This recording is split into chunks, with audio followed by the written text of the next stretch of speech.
Okay. What would you say about your leadership and coaching style and skills? Well, I feel like my style is really relaxed. I want people to feel like that, you know, I'm not above them or anything like that. Everybody's got to start somewhere. Mm-hmm. So my nurses we get there are mostly already RNs and have had some kind of experience. We get all kinds. We have some from ER, some from home health. But I just usually start them out real slow and just because it is very difficult. What they don't realize, they think, oh, the health department, there are so many programs you have to know, from tuberculosis, chronic disease.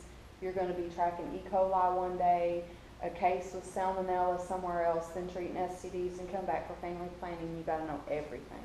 So a lot of programs. It's a lot of programs and it's a lot of stuff. And so I feel like mine's real relaxed. I'm a real relaxed kind of teacher, and I just hook them and take them and come on, let's go. You know, that's just the kind of person I am. And so, you know, some people don't do good with that style. Sometimes I get run right over, you know, and I've had to figure out how to kind of, you know, back it up. Not rock the boat too much, but yeah. So what about conflict management? What about when you have a problem, you have a dilemma? How do you approach that?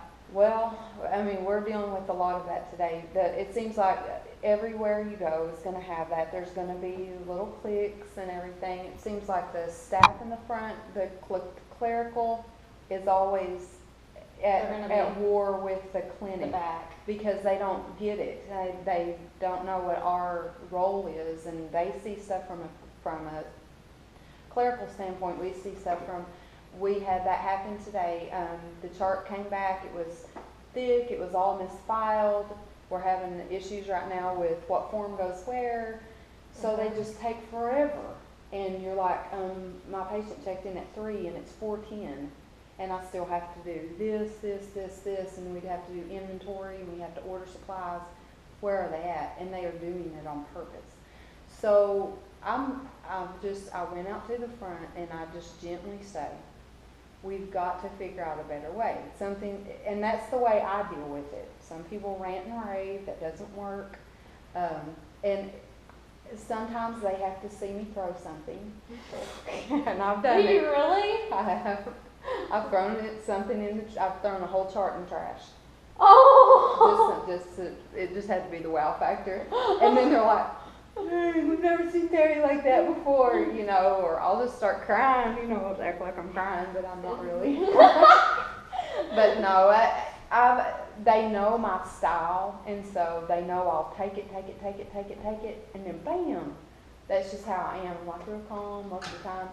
But yeah, conflict management, most people do really great there, but there's some people, you know who's going to be the troublemakers and who aren't. Me, I just face it. I just take the bull by the horns. This is how it is. We got to either do this about it. I don't like people whining about stuff or making up excuses. Mm-hmm. I'm just a real matter-of-fact person. You know, This is our job. We've got to do it. Let's see. How do you use cultural competency within your practice? So I guess you see a lot of different women with a lot of different beliefs. Mm-hmm. Yeah, we do. We see everything from Marshallese to Asian, white, black, whites that act, you know. Are there any certain things that you try to do to be? We have interpreters. We have full-time interpreters too there, and we also have a language line that we have 24/7 access to. If we have any kind of language barrier, which that happens all the time, I get the language line on there and they interpret back and forth. Mm-hmm. Mm-hmm. Especially Marshall Islanders that are coming in, we had an influx of them. Mm-hmm. They don't speak English at all, and it's very, very hard when they want something like an implant put in their arm, or they have 3 implants and they're trying to show you where they are and they're all misplaced, and one's in their armpit and one's down here. Yeah, and it's just, I don't know what they want. They've got somebody with them, and that's a conflict right there too, mm-hmm. because it may be a husband or a Someone partner different. that interests. wants them to get it out, but they really don't want it out. So we just have to be real. We're very good at that. They teach us that. They hammer that into our brains. Every 3 months we have to do some kind of cultural competency training and awareness, the different beliefs, the different cultures that come in. Indians, you know, you don't touch their baby's head, different things like I that. don't know that. Yeah, you just do. Some people won't give you eye contact, and you know, and you just have to know that that's their culture. And so, yeah, there's some things I've learned about. What about, what would you say your greatest challenges are? I think our biggest challenge here in this county, in this area, are people don't take care of themselves. The greatest challenge to me is wanting and knowing what somebody needs and then not doing it. Yes, and that's the hardest thing. The culture up in the city area, in an urban, you know, city, is completely different. Sulphur Springs is completely different. People will do what you say most of the time because they're closer to a city. They're gonna, if you give them that medicine, they're gonna take it, you know. And anyway, that's my hardest challenge. You think it has to do with more of the educational level and the poverty in this area? I do. Let's see. What are the legal, ethical issues confronting advanced practice nurses? What are some that you can think of?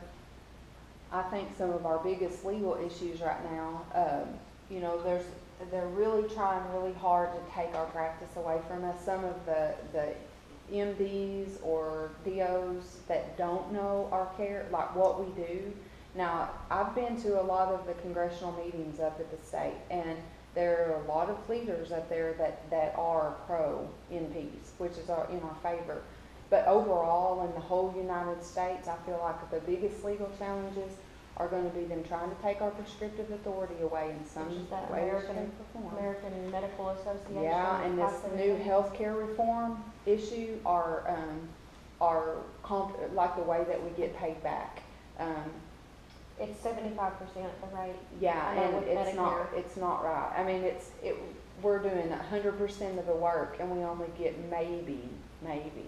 I've seen a lot of the billing, we may get 50% of it back, and so that's one of the biggest things when you're working out. That's one of the reasons I wouldn't want to start my own practice. It is It's scary. so unstable right now because you don't know with the healthcare reform, people are going to go rebellious on not wanting to get healthcare. You're either going to get cash pay or you're going to get nothing. Mhm. And so I just would be afraid to start a new clinic, and that's the only reason. That's one of, I think, the biggest And the challenges. billing is such a challenge. The billing is very, very tedious, and so you have to know somebody who knows how to do all that, And pay them well. and pay them. So I think that probably wraps it up. I think we've got everything we need. Okay. So If we anyway, don't, you did awesome. yeah, Thank you. you're welcome. We're good.